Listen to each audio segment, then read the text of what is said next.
اعوذ باللہ من الشیطان الرجیم بسم اللہ الرحمن الرحیم۔ دوستو یہ ویڈیو نمبر 2 ہے مرزا محمد علی کے لیے، تو یہ میں آپ کی خدمت میں پیش کر رہا ہوں کہ پہلی ویڈیو بھی تھی کہ یہ اس کے لیے تھی، تو یہ ابھی ادھر سے شروع کرتے ہیں کہ لا الہ الا اللہ محمد رسول اللہ۔ اس کے معنی ایسے ہیں کہ نہیں خدا مگر ہے اللہ، نہیں خدا مگر ہے اللہ، محمد رسول اللہ، محمد رسول اللہ، رسول اللہ ہیں، اللہ کے رسول ہیں، اللہ محمد اللہ کے رسول ہیں۔ یہ میں نے اس کے آتے ہیں نہیں خدا مگر ہے اللہ، محمد اللہ کے رسول ہیں۔ یہ میں نے اس کے آتے جو پہلے جو میں نے لکھے ہیں نا، انہوں نے جو وہ ایسے لکھے ہوئے ہیں کہ نہیں کوئی معبود والا کوئی لفظ نہیں اس میں آتا، اپنے کلمہ شریف میں اس میں آتا ہے کہ لا الہ، نہیں خدا مگر ہے اللہ، محمد اللہ کے رسول ہیں، یہ لفظ ہیں، اس کے معنی یہ آتے ہیں۔ تو جو پہلے جو معنی لکھے جاتے ہیں جو قرآن میں لکھے ہوئے ہیں یا اور جگہ بھی، وہ سب الجھن میں ڈالنے کے لیے لکھے جاتے ہیں۔ آدمی کو، نئے آدمی کو پتہ نہیں چلتا کہ کس معبود کو میں کہہ رہا ہوں، اللہ کو کہہ رہا ہوں، خدا کو کہہ رہا ہوں، لیکن نہیں، اس کا صحیح یہی ہے نہیں خدا مگر ہے اللہ، محمد اللہ کے رسول ہیں۔ تو یہی جو الہ ہے یہ فرعون ہے۔ دیکھو کتنا بھی شریف آدمی ہوگا تو اس خدا کو نفی کرنے کے بغیر وہ صالح نہیں ہو سکتا۔ آپ آزما کر دیکھ لو، بڑے سے بڑا پڑھا لکھا آدمی جو ہے نا، اس کو دیکھو تب بھی وہ کو 2-4 غلطیاں کر رہا ہوتا ہے۔ کتنا بھی پڑھا لکھا آدمی ہے 2-4 غلطیاں کر رہا ہوتا ہے، تو کر رہا ہوتا ہے بلکہ اڑا ہوا ہوتا ہے، اس کو غلطیوں پہ اڑا ہوا ہوتا ہے، مانتا بھی نہیں ہوتا۔ تو اس لیے کہ اس نے یہ نہیں کیا ہوتا، نفی اثبات نہیں کیا ہوتا، خدا کو نفی نہیں کیا ہوتا۔ یہ جو خدا ہے کلمے والا الہ، اس کو لا نہیں کیا ہوتا، اس لیے وہ اس کے پاس وہ نہیں ہو سکتا۔ تب بھی وہ 2-3 غلطیاں، ایسی غلطیوں پر اڑا ہوگا کہ اس کو بے ادب بھی کہہ سکتے ہیں، مشرک بھی کہہ سکتے ہیں، جاہل بھی کہہ سکتے ہیں، یعنی کہ اتنی سخت غلطیوں پہ اڑا ہوگا۔ تو کیونکہ وہ دیکھنے کو تو پڑھا لکھا ہے، لیکن اصلی عمل میں آ کے نا اس کو وہ خدا جو ہے نا سیدھے راستے پہ نہیں ہونے دیتا، کیونکہ یہی خدا جو ہے نا فرعون ہے، تو اس لیے وہ سیدھے نہیں ہونے دیتا۔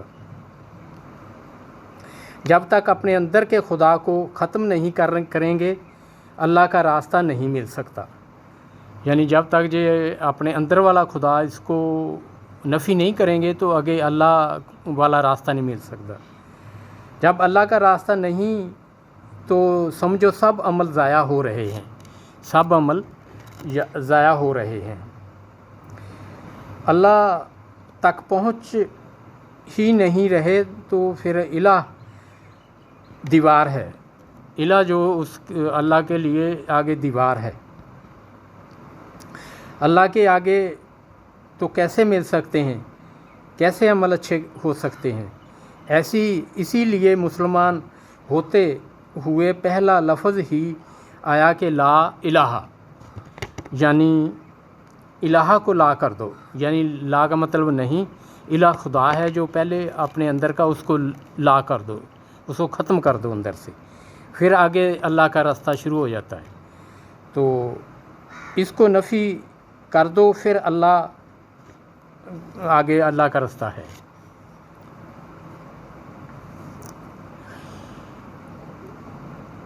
مرزا صاحب میں ابن تاج چینل اپنا درشت سے آپ سے بات کرتا ہوں، تو کہتا ہے کہ اللہ کو کوئی زمین پر دیکھ نہیں سکتا۔